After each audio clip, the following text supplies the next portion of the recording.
Assalamualaikum warahmatullahi wabarakatuh. Perkenalkan, nama saya Lina Hakim. Saya dari Prodi Pendidikan Biologi kelas 4.01 NPM 2010305107. Dan di sini saya akan menjelaskan artikel yang sudah saya buat untuk memenuhi mata kuliah Pendidikan Lingkungan Hidup. Jadi artikel saya itu berjudul tentang upaya pengolahan limbah kerang sebagai pupuk organik untuk meningkatkan perekonomian warga pesisir Cilacap. Seperti yang sudah saya jelaskan di sini. Jadi pada artikel ini memiliki abstrak, yaitu penelitian ini memiliki tujuan untuk mengetahui bahwa limbah kerang dapat dimanfaatkan sebagai pupuk organik dan mampu meningkatkan perekonomian warga sekitar pesisir di kota Cilacap. Penelitian ini sendiri memiliki metode yaitu studi literatur yang mana dapat mengkaji dari berbagai sumber baik dari buku, jurnal, dokumentasi, internet, dan juga pustaka. Cilacap sendiri adalah kota yang memiliki lingkungan yang akan kaya sumber daya alam perairan, termasuk kerang. Kerang sendiri dapat dimanfaatkan sebagai sumber makanan yang kaya akan protein, dan banyak sekali peminat dari beberapa kalangan untuk mengkonsumsi kerang tersebut. Pada pemanfaatan sumber daya alam tersebut, namun masih menyisakan limbah kerang yang menumpuk dan berdampak buruk di sekitar area pesisir. Dan hal ini dapat menimbulkan bau yang tidak sehat, bau yang tidak enak. Bau yang menyengat pada kerang dapat mengganggu siapapun. Dan kerang sendiri dapat dimanfaatkan sebagai pupuk organik karena mengandung Ca yang merupakan unsur hara makro yang dibutuhkan oleh tanaman. Dan dengan penjualan pupuk kerang dapat meningkatkan pendapatan masyarakat sekitar Cilacap. Oke, dari pendahuluannya sendiri, Indonesia kaya akan sumber daya alam perairan, yang salah satunya yaitu kerang, yang mana terdapat ribuan spesies di dalamnya. Dari macam-macam spesies tersebut, terdapat kerang yang nilai ekonomisnya tinggi, seperti kerang hijau, kerang darah, dan juga kerang mutiara simping. Adapun kerang tiram. Dan tingginya produksi kerang di Indonesia juga diimbangi dengan pengolahan dan pemanfaatan kerang tersebut. Karena kerang sendiri memiliki protein yang tinggi dan juga banyak peminat yang menyukai kerang sebagai konsumsi. Namun hal itu masih menyisakan cangkang kerang yang terbuang sia-sia dan menjadi limbah yang berserakan. Dan kerang sendiri memiliki morfologi yaitu hewan yang lunak, kelas Bivalvia atau Palesypoda. Pada umumnya bagian tubuh kerang terbagi menjadi 5 bagian seperti kaki, kepala, dan juga adapun bagian alat pencernaan dan reproduksi. Lalu adapun selaput dan juga cangkang.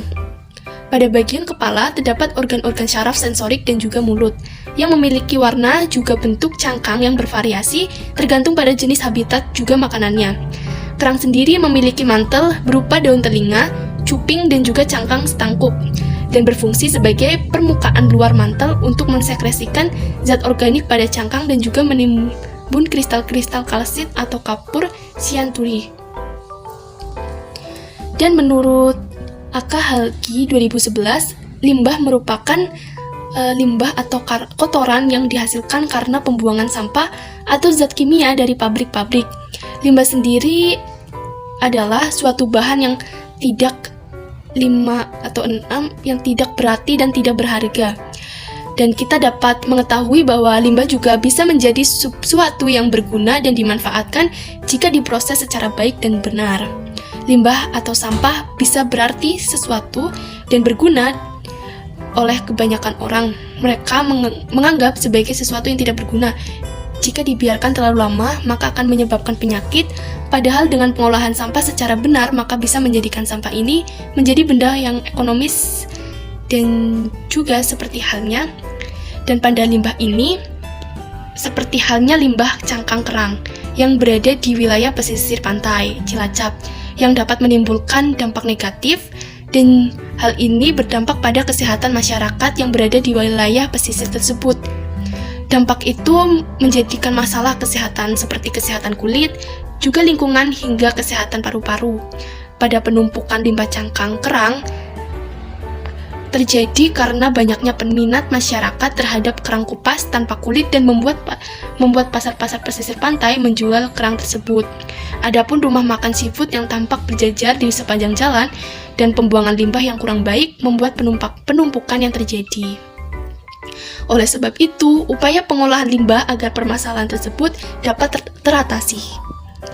Dan banyaknya penumpukan cangkang menimbulkan bau yang tidak sedap dan menjadi sarang media bakteri seperti bakteri Escherichia coli yang dapat mengundang datangnya kawanan tikus, juga serangga yang dapat menyebabkan berbagai macam penyakit pencernaan seperti diare, muntaber, dan juga penyakit kuning. Juga dapat terkena penyakit cacing, malaria, demam berdarah, dan lain sebagainya. Limbah cangkang kerang juga dapat menghambat limbah cangkang kerang yang berserakan dapat menghambat bagi rencana pemerintah untuk menjadikan daerah pesisir tersebut menjadi terlihat rapi dan bersih. Karena daerah tersebut menjadi tidak enak dipandang dan membuat beberapa wisatawan enggan untuk berwisata ke tempat tersebut. Limbah kerang yang menumpuk bisa dimanfaatkan menjadi pupuk organik bagi tanaman. Menurut Umami 2013 yang mengemukakan bahwa pemanfaatan limbah cangkang kerang masih sangat kurang, hanya berkisar 20% dari kebanyakan limbah kerang yang dimanfaatkan menjadi cenderamata, souvenir, atau aksesoris yang lain. Kerang juga bisa dimanfaatkan sebagai pakan ternak dan juga campuran untuk bahan kosmetik. Karena kerang sendiri mengandung Ca yang merupakan unsur hara makro yang dibutuhkan oleh tanaman. Oleh sebab itu, pada penelitian cangkang kerang dapat dimanfaatkan untuk bahan dasar pupuk organik, menjadikan tanaman bisa lebih subur. Pada pengolahan pupuk organik sendiri, selain dari cangkang kerang, selain memanfaatkan limbah yang ada, juga dapat meningkatkan kesejahteraan masyarakat pesisir laut. Karena dari hasil penjualan pupuk tersebut, masyarakat bisa mendapatkan tambahan pendapatan. Pupuk organik yang diolah juga sangat bermanfaat bagi tanaman sekitar, guna mensuburkan dan juga membuat tanaman tampak asri, sehat, dan upaya pengolahan limbah kering menjadi pupuk organik dilakukan untuk meningkatkan kesejahteraan masyarakat pesisir Cilacap. Dan menurut Isma mengemukakan bahwa Cilacap sendiri adalah daerah yang terletak di pesisir selatan Jawa Tengah, dan Cilacap memiliki potensi produksi perikanan yang cukup berpengaruh dalam pembangunan perekonomian masyarakat. Pada artikel ini memiliki metode yaitu studi literatur yang didapat dengan mencari berbagai sumber, yaitu baik dari jurnal, buku, dokumentasi, internet, dan juga pustaka. Studi literatur sendiri merupakan metode dari serangkaian kegiatan yang berkenaan dengan metode pengumpulan data pustaka, membaca dan juga mencatat serta mengolah bahan penulisan menurut Z 2018 dalam Kartikaningsih 2015. Dan studi literatur sendiri sebagai studi kepustakaan yang merupakan kegiatan yang diwajibkan dalam sebuah penelitian yang terkhusus pada penelitian akademik, memiliki tujuan utama untuk mengembangkan aspek teoritis maupun aspek praktis. Dan tujuan utamanya yaitu mencari dasar pijakan atau fondasi untuk memperoleh dan membangun landasan teori, kerangka berpikir, dan menentukan dugaan sementara atau juga disebut dengan hipotesis penelitian. Yaitu dari pembahasan, kerang adalah moluska yang memiliki sepasang cangkang. Hewan ini biasa menempel pada sebuah objek seperti koral, bebatuan, dan juga jenis-jenis kerang ini bisa dimakan. Seperti adapun yang dapat dimakan yaitu seperti jenis dari kerang hijau, kerang darah, dan juga adapun kerang yang tidak bisa dimakan seperti pada jenis remis dan juga lokan yang tinggal pada pasir atau dasar perairan. Kerang sendiri biasa dikonsumsi sebagai konsumsi dengan berbagai macam hidangan seperti sate kerang, sup kerang, dan juga sambal kerang. dan juga makanan olahan lainnya. Banyak peminat kerang dan hal ini menjadikan penjualan semakin pesat. Namun juga membuat adanya penumpukan limbah kerang dari rumah makan olahan seafood di area pesisir pantai, seperti halnya rumah makan area pantai Cilacap, Jawa Tengah. Tidak hanya itu, pasar ikan yang menyediakan kerang kupas juga menambah limbah yang menumpuk di area pesisir pantai. Dan limbah itu cukup membawa dampak negatif, dampak buruk seperti bau yang menyengat dan membuat siapapun akan terganggu. Dan penumpukan cangkang kerang sendiri dapat mengundang datangnya kawanan tikus, apalagi juga serangga yang dapat menyebabkan berbagai macam penyakit seperti diare, muntaber, dan juga penyakit kuning. Maka dari permasalahan tersebut, perlunya upaya pengolahan limbah cangkang kerang guna mengatasi permasalahan yang terjadi. Limbah kerang dapat dimanfaatkan sebagai pupuk organik.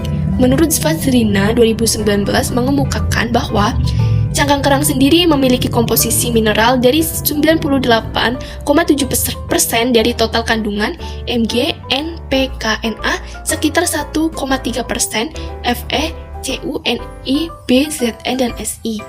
Fungsinya sendiri sebagai nitrogen yang digunakan sebagai penyusun protein pada tanaman. Pertumbuhan pucuk tanaman juga menyuburkan pertumbuhan vegetatif dan sesuai pada media tumbuhan. Fungsi fosfor sendiri sebagai salah satu unsur penyusun protein dibutuhkan dalam pembentukan bunga, buah, dan juga biji yang dapat merangsang pertumbuhan akar dan menjadi akar tersebut dapat memanjang dan tumbuh kuat. Dan hal ini juga membuat tanaman bertahan ketika kekeringan. Lalu adapun pengolahan pupuk cangkang kerang menjadi pupuk organik seperti menurut Setiawati 2016, yaitu yang dari uji laboratorium yang sudah dilakukannya. Dia mengemukakan bahwa pada limbah cangkang sendiri yang diuji memiliki kandungan senyawa kimia di laboratorium yang dilakukan dalam proses mula-mula, yaitu dengan cara penghancuran hingga menjadi bentuk tepung. Lalu dari analisis kandungan unsur kalsium Ca, natrium Na, fosfor P, magnesium Mg, tembaga Cu, nikel Ni, seng Zn, selenium Si, boron B, dan besi Fe. Dan berikut tabel kandungan senyawa kimia dari cangkang kerang tersebut. Adapun kandungan senyawa kimia cangkang kerang seperti pada tabel berikut ini. Dari analisis di atas menunjukkan bahwa tepung kerang memiliki kandungan Ca 53,05%, lebih tinggi dibanding pada dolomit 45,6%. Kandungan Ca sebagai penyusun CaCO3 pada tepung cangkang kerang tersebut. Dan menurut Umami 2013, dari penelitian yang sudah dilakukan di laboratorium biologi mengemukakan bahwa dalam pembuatan pupuk organik cair menggunakan bahan seperti tepung ampas, rumput laut, tepung cangkang A, pleuronectes dan NaOH, H2SO4, aqueous, aluminium foil, kapas, kertas, saring, pH meter, EM4, gula pasir, dan ada berikut adalah langkah kerja cara pembuatannya. Mula-mula pembuatan fermentor sederhana.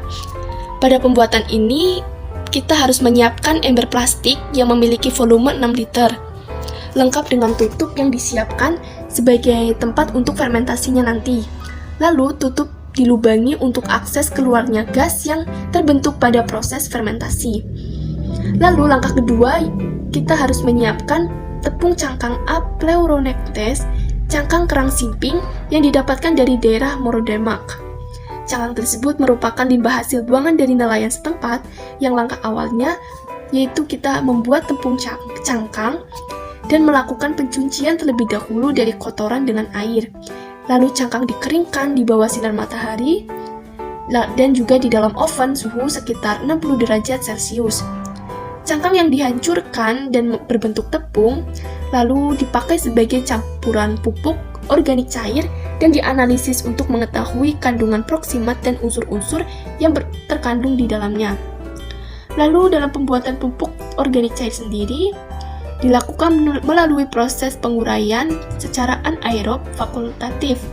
Perlakuan berupa penambahan 750 gram tepung rumput laut, 750 gram tepung cangkang, serta perbandingan gula M4 adalah 10:1 dari penguraian berlangsung dengan adanya penambahan inokulum bakteri dengan pH awal 7, serta penambahan air hingga volume 6. Dan dalam proses pembuatan pupuk berbasis limbah sama halnya dengan pembuatan kompos atau pupuk organik lainnya, yang mana melalui proses dekomposisi.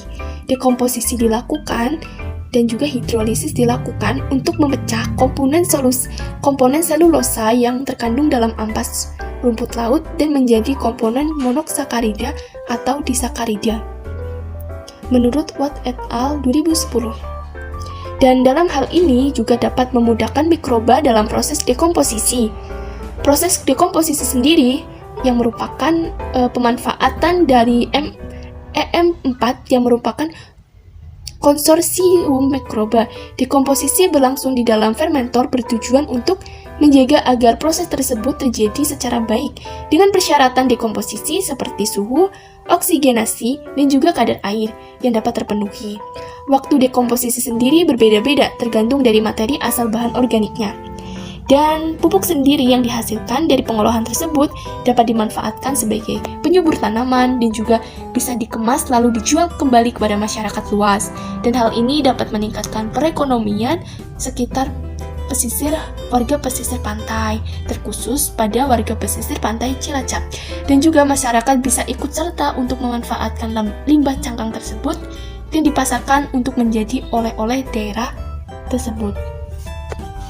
Adapun kesimpulan dan saran dari hasil penelitian tersebut dapat disimpulkan bahwa limbah kerang yang menumpuk dapat dimanfaatkan menjadi pupuk organik bagi tanaman.